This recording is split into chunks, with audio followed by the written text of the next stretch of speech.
We've got preseason hockey split squad as the Devils were playing on the ice in Newark for the first time this preseason. We're looking at Alexander Holtz. We're taking a look at Jesper Bratt getting back out there, VTech between the pipes, and a couple of surprising other young players that we want to dive into. Break down coming up next.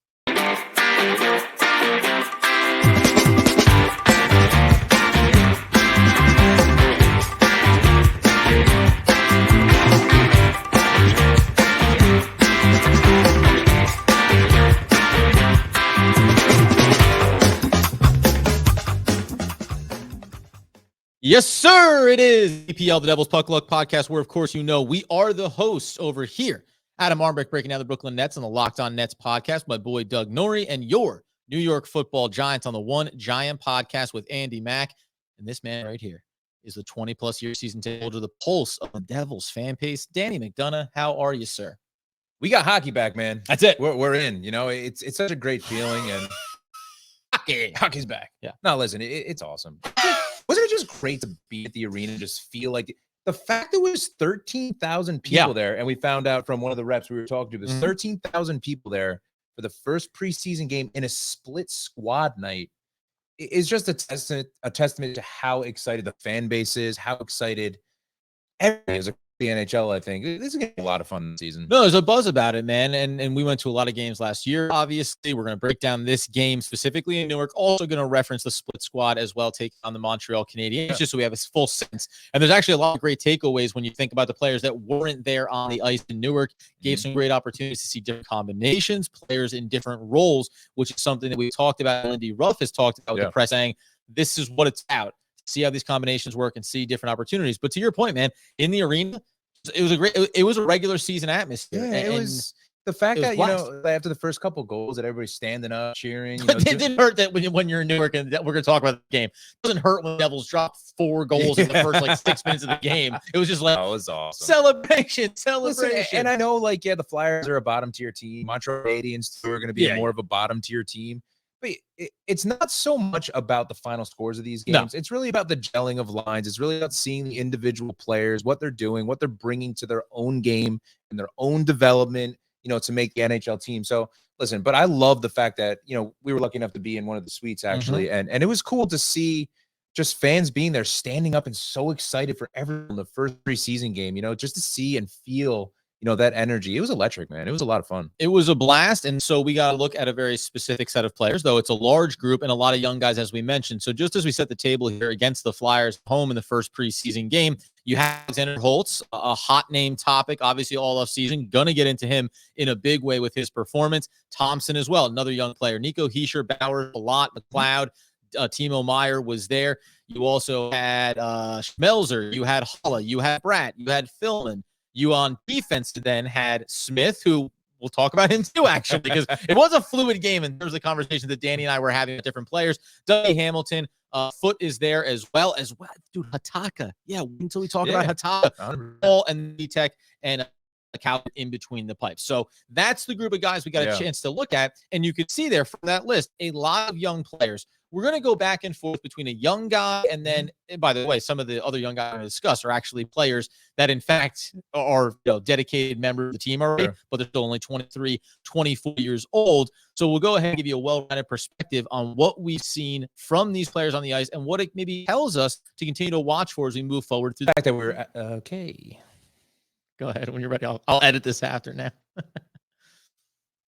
Obviously, the fact that we're at the game, you know, seeing the Devils play the Flyers, obviously different than seeing Montreal when they're in Montreal playing. So what we saw, you know, with the guys on the ice, what we saw is it was great. You know, to see Alexander Holtz score a goal, I think that it was on everybody's mind. You know, what is Holtz going to do? How's he going to perform? He's playing with the big guys. You know what I mean? He's playing with Timo Meyer. He's playing with Jesper Bratt. He's getting those minutes with them. And you saw that he was very fluid in his play with a top line. I thought he was great. Yeah, I thought he was great. I thought he answered the initial questions about him, right? We know the struggles he had in his last stint up at the NHL level. And maybe most importantly, what we saw from him beyond the goal, which was nice, is the defensive awareness and the defensive commitment. Mistakes, there were errors, as young players have, but we saw him positionally put himself in a lot of the right spots, track back defensively, and that's a big part of what he needs to do. You and I were talking about it when we were at the game. I was most worried about his board play. you know, his physicality and to be able to stand up to the bigger guys with the opposition on the boards. Like, are you going to fall down? Are you going to be weak on the boards? Or are you going to basically be able to make the play, forecheck well in the offensive zone? But what I saw that I liked is when he was playing with the AHL guys, when he was playing with the likes of Bowers, players like that, he committed to the defensive play that we were worried about last year. Right. He was basically, like, if there was a turnover in our offensive zone, he was the first one skating back the offensive guys to make sure that he would break up a play in our defensive zone. That, to me, in the third period, especially when you have a big lead, that you're still committed to the defensive side of the puck, is a massive step forward for Alexander Holtz. And to me, is the biggest improvement that what I see for him playing with this squad. Yeah, if you talk about him being on one of those potentially top 2 lines coming into the season for the New Jersey Devils. Hold on. Is he going to play in the top 2 lines? That's such I said potentially. It's such a big topic right now, right? Because we're seeing all over social media that people are putting him up on the second or first line. I'm still convinced that he's going to be on the third line. I can't, after one preseason game. It's not off of one preseason game. No, not just you. I'm just talking, you know, in general. You know, people are kind of saying, like, listen, Alexander Holtz has the skill to play with the top guys. He does. But I think that you need to be a little weary of what he's going to be able to do defensively. Yeah, we saw flashes of great play in the preseason game. I'm still putting him on the third line to start the season. And again, it goes back to, do you put him on, you know, maybe the whole top line just so you can hear the crowd roar for him and get him excited. But I still think he's going to be a third line winger. All right, let's put a pin in that part of the conversation for a second here, and we'll come back around to it, because the other thing that we got as we flip over to an experienced player, a familiar player, I tell you what, man, Jesper Bratt. There's just a lot of toying with the defense in this game. He was showing off the speed, showing off the skill set, showing off the puck work, and this was phenomenal, because this is just a tune-up game. It's a warm-up game for them. It is an opportunity for guys like Holtz and younger players to see what that's like and feel the flow. Bad team in Philly, that's fine. But Jesper Bratt was in like mid-season form for every minute that he was out there on the ice. Look, it's the same, you know, watching the French-Canadian broadcast, you know, and the Montreal game up in Montreal with the Devils. The same thing with Jack Hughes. He was, they're skating so he gave a no pass. Yeah, it was like unfair, you know, on the doorstep. It was like unfair. And it just goes to show you, Jack Hughes and Jesper Bratt are going to be our top scorers. You know, I said the Timo Meier is going to have a top scoring type of year, and I still might, but just what I saw from Jesper Bratt in that first preseason game and seeing him live. It's like, my God, man, this guy is so incredibly quick with the puck. The way that he moves, the way to do a simple toe drag, you know what I mean? It's unbelievable. And I'm so excited to be able to watch, you know, him live, obviously, but being on that top line, it's something you and I talked about. Is Jack Hughes going to be with Jesper Bratt on a line? Or are they going to split him up? You know, we want to have the conversation right now. I think we should, because they should split them up. I don't know what they're going to do. They should split them up. So is it a showing to you that the fact that Jack Hughes and Bratt were separated in the split squad game, is it a telltale sign to you? So this is a part of what we wanted to discuss here as well, because it's more than, you're not going to always have split squad opportunities. You're going to come up here on Thursday later this week, preseason against the Rangers. That's everybody back together, and then we'll see how these things come blended. So in a moment here, let's answer that question.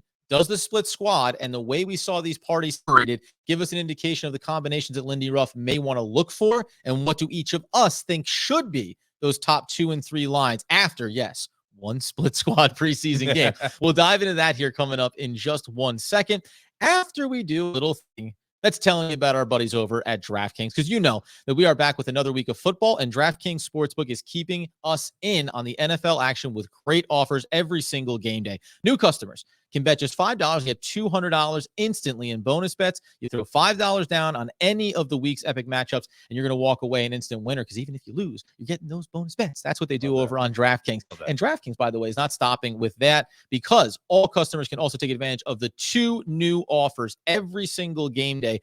September, as September is winding down, get over there. Maybe one more. You sneak one more opportunity on game days, Thursday Night Football. Take advantage of some of those special bets that they're going to throw up there. Football is just more fun when you're in on the action. So download the app now and sign up with code THPN. And new customers can bet just $5 and get $200 instantly in bonus bets only at DraftKings Sportsbook, an official sports betting partner of the NFL, with code THPN. The crown is yours. Gambling problem? Call 1-800-GAMBLER or visit www.1800gambler.net. In New York, call 877-8-HOPE-NY or text HOPE-NY to 467-369. In Connecticut, help is available for problem gambling. Call 888-789-7777 or Visit ccpg.org. Please play responsibly. On behalf of Boot Hills Casino and Resort, licensed partner of the Golden Nugget Lake Charles, 21 plus age by jurisdiction, void in Ontario, Canada. Our friends to the north. See sportsbook.draftkings.com/football terms for eligibility, terms and responsible gambling resources as well. Bonus bets expire 7 days after issuance, and eligibility and deposit restrictions, they do apply. Yeah, I might splash the money with Luke Hughes winning the Calder. You know, why not? Dude, splash. What are we messing around with? So there's a lot. We got a lot of awards out there. You know, a lot of plus money. And as we get into the NHL season, when we talk about our friends over at DraftKings, we're going to start getting into some of those betting opportunities on a game-to-game basis, week to week. We always say, not big money, just fun money. Have a little fun. Bottom line. This is we'll have other guys we're going to touch on from this game, especially in Newark at the Rock. But you talked about lineups. My opinion is that this is what they're trying to discover this preseason is how do we create two top lines, one that has Jack Hughes and the other that has Jesper Bratt on it, because they are in that similar mold of the speed, the on-puck skills, and being the obvious two top threats out of this offense. Do you agree, at least on the premise, Lindy Ruff is trying to have these combinations fit together potentially apart from one another? Yes, I do. And the show. Listen, Jack Hughes and Tyler Toffoli was something extremely also special. Phenomenal. Yes. Yeah, watching the highlights and watching some of the film when they were playing up in Montreal. Wow. Amanda Stein actually brought up a great fact about Jack Hughes too, working on his faceoffs. Yes, he is getting extremely efficient in the circle. I did watch the opening highlight where he lost it though. So listen. But that's it's a very but no, obviously it's very important obviously for Jack Hughes' game to be even more dynamic than he is. So I'm putting Jack Hughes with Tyler Toffoli, and I think I'm putting him with Timo Meier, But so there we go, right? Yeah. So let's call that the top line is going to be Timo, Jack, and Tyler. Let's say that if that's what you believe, then why wouldn't line number 2 be Bratt, Hischier, and Holtz? I'm putting Mercer with him. I still think Mercer is a playmaker. I think he has more playmaking ability still right now than Holtz. But do you rely and trust to have Jesper Bratt, Nico Hischier with Holtz as opposed to Palat, Hala, and Holtz? That's where I'm looking at it is where do I create the right combinations here? I think in the upcoming preseason games, I think Lindy Ruff is going to do exactly that. He's going to test out what is going to be the best line combinations. Listen, at the end of the day, I think that we know that Lindy Ruff, even in season, is going to test some lines out, and he's been proven to do that. Likes to experiment. As Devils fans, I think we have to expect that. Yes, I think that. I think you're going to see solid lines for the first 2 or 3 games. I think we can hold on to that with Lindy Ruff. I think that you're going to see solid 1, 2, 3, 4 lines in the first 2 or 3 games, and they're not going to get mixed and matched. Listen, unless we're absolutely getting destroyed or absolutely crushing a team, switching lines, little less ice time, little more ice time for certain players, things like that. So, I'm still Mercer. I'm lying. That's fine. That's fine. Never call me dog again. It's but Mercer dog. It's fine. Neither here nor there. So we'll continue to see how that fleshes out over the preseason, the training camp, and these games, right? Because there is a long way to go here before. I think we got 28 days before we get official hockey. 27 now, probably maybe 26 by the time you listen to this. So one game, you're really putting Holtz on the second line? I wasn't. I would have already said that coming into the season. If you are coming into this year and you're saying Alexander Holtz, this is your opportunity to prove that some of the bumps in the road you've worked on, you're ready to emerge, I would have said I start him on the second line initially to give him more of support. At the center position and at the wing position with Bratt, where you're going to get more centers. Exactly. And mixing it up and putting someone who in Mercer on the third line that can produce well with Hall, especially if he's winning a lot of faceoffs. Right. So, I'm trying to create these safety blankets, right? And it's the same way you and I talked about the defensive pairing. Sure. And saying, well, down the road, we have some young players that could come up, but that's why having Luke Hughes with a Marino can make a lot of sense, because you just want to give everybody the balancing point, and you don't want to necessarily move Luke too high up on defensive pairings immediately coming off of his first taste of the NHL at the end of last season. Yeah, and I can absolutely see it. So it's right now it's very early. Obviously, these are early predictions of what's going to happen. I think that the next few games, preseason wise, seeing how the line combinations kind of pan out, seeing the cohesiveness on these said lines is going to be important, because you want to see those different line combinations. Listen, and jump into the fourth line. We haven't talked about the fourth line. I'll tell you who really, really, really impressed me. Tyce. Yeah, you were talking about him when we were at the game. He was like the work that he put in. Super impressive. Forget the goal, right? He scored a goal, obviously. He was physical. And that was a nice, like, right spot at the right time. Yeah, like yeah, right. He was physical. He was really, really powerful on the boards. You know, he showed that he can work the boards very well, getting some loose pucks, being in the right spots, getting into the open ice. I'm really high on this guy right now. You know, to the point we were talking about who might be that dark horse coming into the year, who's going to make the team. I'm putting Tyce Thompson up there. You know, with the Graham Clarks, with the, you know, with the Nolan Foots, with the Nemec. I'm putting him in here that he can make this team. He really impressed me. Yeah, I thought he had an excellent game for him. The new game that I think was right there in that fringe kind of category, going to start in the AHL, but a guy that you're going to want to watch. I agree with you 100%. There were very few, and this isn't a knock on the young players. There were very few standout guys. I thought Bowers at times played well, and then also gave you some really questionable moments. And it's, again, not a knock, just, okay, that's what you expect to see from a young guy. You mentioned Thompson. You had an eye on him the entire time. I'm going to talk about Hatakka, because for a guy that the Devils not in trade for Timo Meier going back to last season, he's a young player. He's a consistent two-way player. One of the biggest concerns is his injuries and just staying healthy and on the ice. 22, 23 years old. He's one of the youngest prospects the Devils now have in their system. I thought that he, again, showed up and played consistent hockey, which is the non-sexy thing to do in preseason games when you want to make a splash, but I think it's the right thing to do, and that's what he's regarded as, a consistent player, not a flash. And what do they say about defensive players? If you don't hear their name called, that means they're doing their job. 100%. And he was doing his job. He was in the right, he pinched at the right moments. We were talking about him pinching at the right moments. And again, you saw players like Tyce Thompson and the younger players covering his point. The cycling was really, really impressive from these kids. I was super impressed with it. And Hatakka is a guy that Timo Meier trade, you know, he was an acquisition of the Timo Meier trade. I think you brought that up, correct? Yeah. You know, so he's got a lot of competition to get onto this team. Obviously, we know that. Yeah. You know, but I can see him being, you know, right there with Nemec in the sense of being that #1 pairing down there. So yeah, and that's, I think, another great opportunity for certain players to develop cohesion with guys that you may be rising up to the NHL level. And excuse my ignorance, do you know his age off the top of your head? If you want to look that up for me, I'm pretty sure he's the same age as Nemec, maybe a couple years older. 22, 23 years old. Okay, no more than that. He's one of the younger guys that they have now in their system. But I'll get the age up. And again, I think the fun thing about preseason, especially seeing split squad games, is there's so many different players on the ice and seeing a lot of the AHL guys. I'm sorry, 21 years old. He's 21. So it's being able to see this and seeing how responsible they are defensively. And again, for me, I look at defensively, I look at the pinching moments. I look at making sure that you do not leave your defensive partner open for an odd man rush. And he was great at it. You know, listen, and we talked about this too. Dougie Hamilton, like, he doesn't even need to play preseason. He looks very uninterested in a lot of the game, you know. The contract, and because of the style of play and, you know, what he is. But, like, it's just like to use the Brats. I get to use my feet. I got to have some fun out there. Dougie Hamilton was like, when do I cross the threshold where I can then go ahead and shift off? And by the way, that's fine. I want to see Jack Hughes say, I'm all good at a certain point of preseason games. So it is funny to watch that kind of balance. But just the last point there on Santeri, Hatakka, who does have a little bit of a physical presence as well. I like watching him. We talked about this with some guys. Do they get up there early or not? Or when injuries happen? We know the fatigue of an 82-game season at the NHL level.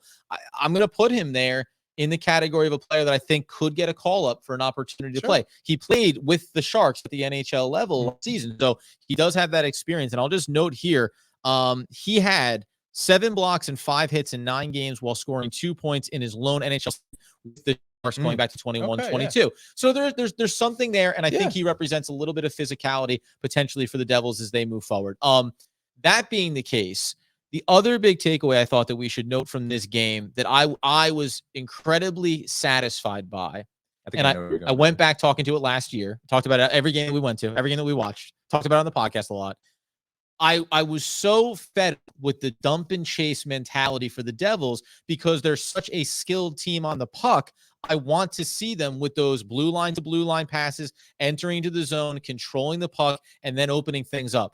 I thought that even with these young guys mixed in, it looks like that game plan is starting to take a little bit more hold under Lindy Ruff, and it even bled through to the power plays, I thought, as well. Yeah, it's the identity, right? And we always talk about it, especially during the season and the playoffs. The neutral zone is so important with this Devils team to utilize their speed.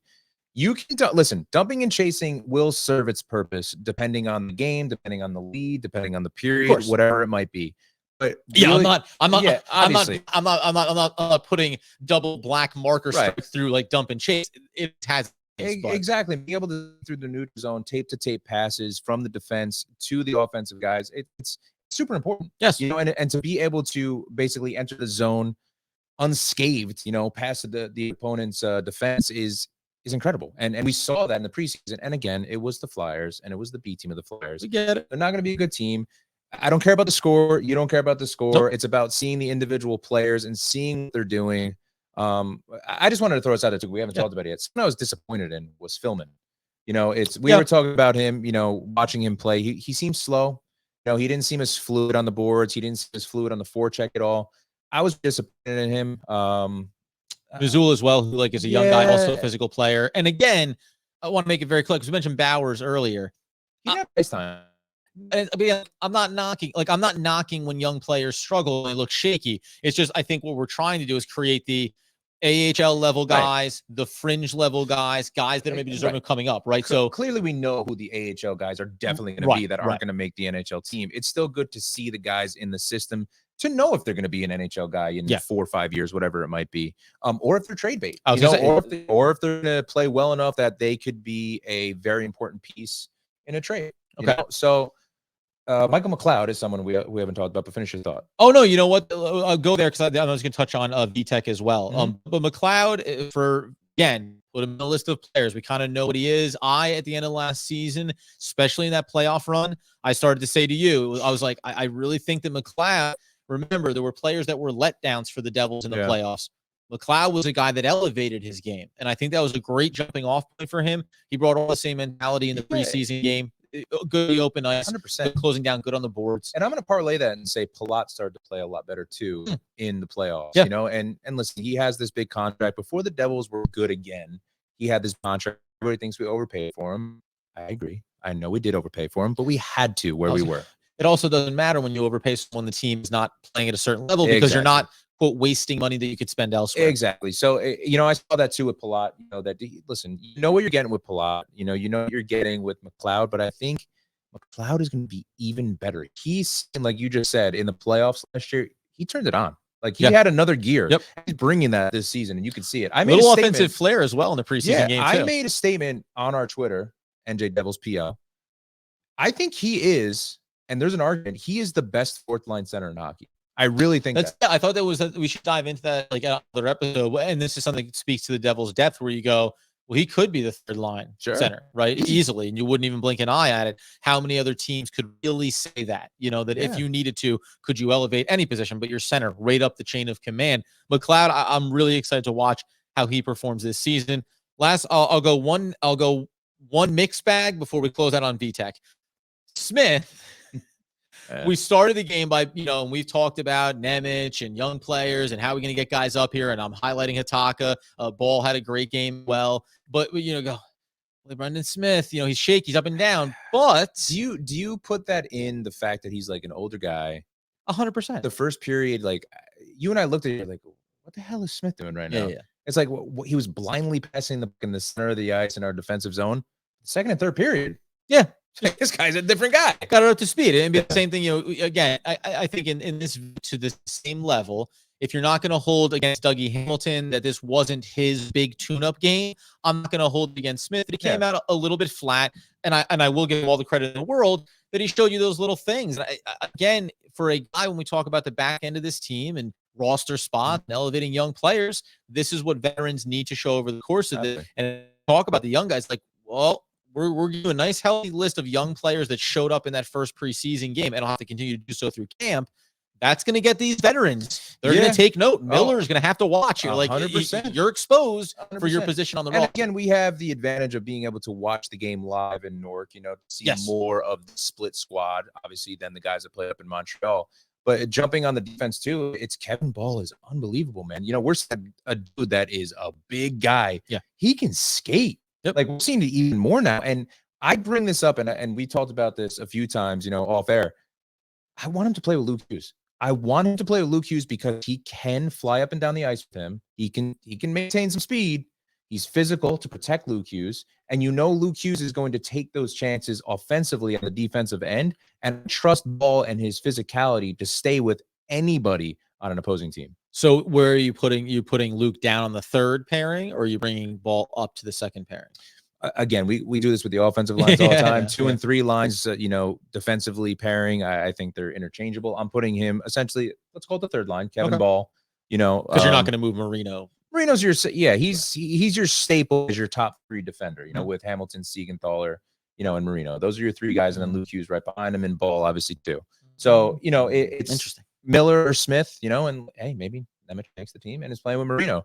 I'm still a proponent that Nemec is in the AHL. I'm still hard on that fact. I think that it's going to be tough for management to make those decisions because Nemec is showing a lot of signs that he can play at this NHL level.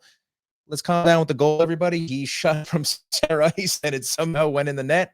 Still a goal, obviously. Every point counts. Every point counts. But besides the goal, he's playing well, obviously. Yeah. And there's a lot of question marks still with who's going to be on this NHL team. But like I said, there's a lot of decisions to be made, man. We're gonna watch with a critical eye Smith and Miller. That's back end there when we talk about Nevin and his path to getting onto this roster. And then obviously the deeper debate is, well, he could be up at the NHL level, but not playing as often. Danny's of the mind, let's get him the full reps at the AHL level. And I would agree with that. But as it stands, and we talked about this last episode, or 2 episodes ago, I would be putting Nemec onto this roster. I'd be putting Nemec in the starting lineup. And I guess I'll compare it in the same way that I would put Holtz. I would elevate Holtz onto one of the top 2 lines and see how they perform early. And then, because I can always come back to my veterans and experienced players, right? And as someone who's on the other mindset, I'm good with it. Right. As you'd be good with if Nemec is playing, I'm not going to be right. If he's the number 1 D guy in Utica, he's playing at the AHL level, he's playing every day, you're good with it. Yes, because he's getting that experience. Last note is that Vitek Vanacek we know struggled in the playoffs, right? And that was the first big test for him, and it didn't go well.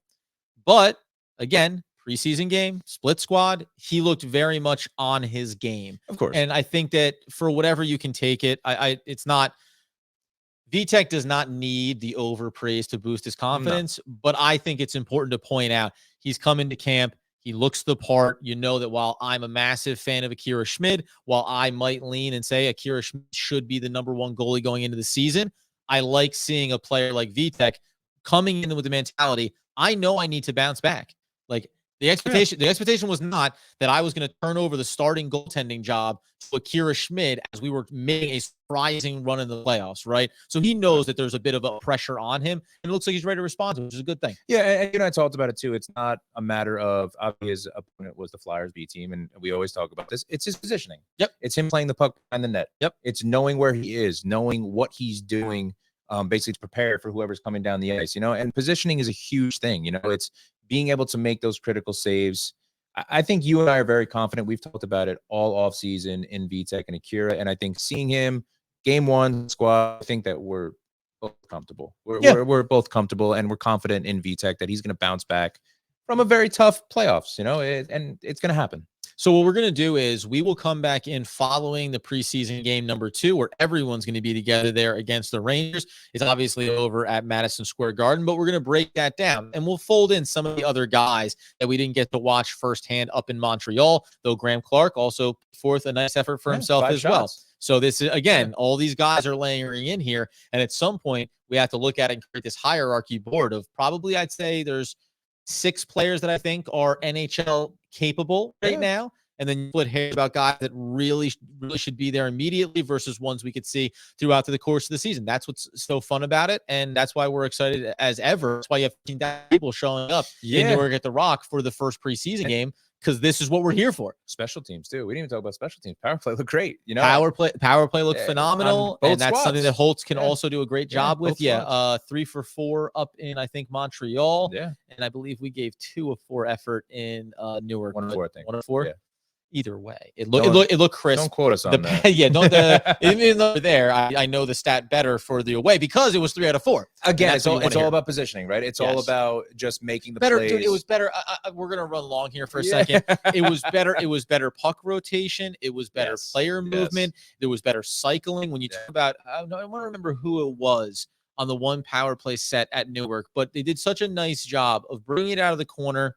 They cycled it back. but then they rotated themselves around right through the point position, allowed, I think it's going to be Jesper to come underneath, get yourself to the outside, station yourself. And for some of these young guys, it's actually what really made me kind of excited to see the totality of the power plays. That was Tyce Thompson. Because, there you go. Right. Yeah. And I thought he did a really nice job because he found himself on the right wing there and made himself available. So even with these young guys, this is why I think the system is working and why it's evolving, because they were finding the right process on a power play set that you just did not see that same level of focus and consistent mentality going back to last year. Yeah. Again, we got 8 of these over the course of a split squad game, but the sample was really positive. I think if you're the Devils, when you have a surprising run like that, you get to the offseason, you go, hey, what are our problems? Right. The power play was not good enough. We could have been even better this past year during the regular season if we capitalize on those chances. So you want to see that be as much of a focal point as anything else.